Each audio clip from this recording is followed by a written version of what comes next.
An executive branch campaign against fossil energy applies different tactics to specific fuels. Against coal, the tactic is frontal assault. Against oil, it's block and stall. And against natural gas, it's turnabout. The assault against coal has two waves. The first is the Environmental Protection Agency's regulation of emissions of carbon dioxide from new coal-fired power plants. Essentially, the plants must be able to capture the gas and inject it permanently into the subsurface. The ability doesn't exist at commercial scale. In June, EPA will propose rules for CO2 emissions from existing power plants. Publication by the U.S. Global Change Research Program of an especially gloomy climate assessment heralds a second blow to coal-fired power.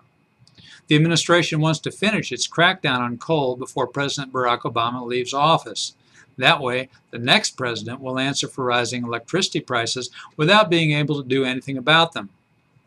Refiners once were next in line for EPA strangulation of stationary emitters of CO2, but frenetic regulators can only do so much. Oil, therefore, faces piecemeal resistance to any new tranche of supply. Federal regulation, thus, is in prospect for hydraulic fracturing, the completion technique essential to producing oil and gas from low permeability reservoirs. And the administration recently announced yet another delay in its decision about the border crossing of the Keystone XL pipeline. Regulatory resistance lately has befallen natural gas, too. To the environmentally sensitive, gas used to be the good hydrocarbon, the one that emitted the least CO2 when combusted. Alas, methane is a greenhouse gas more potent than CO2, so EPA is studying emissions of it from oil and gas operations to see whether regulation is in order.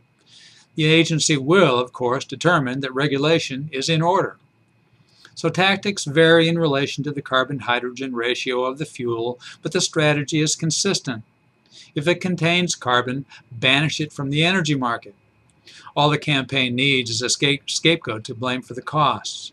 I'm Bob Tippie, editor of Oil and Gas Journal, and that's the editor's perspective that appeared first in text at www.ogj.com on May 9, 2014.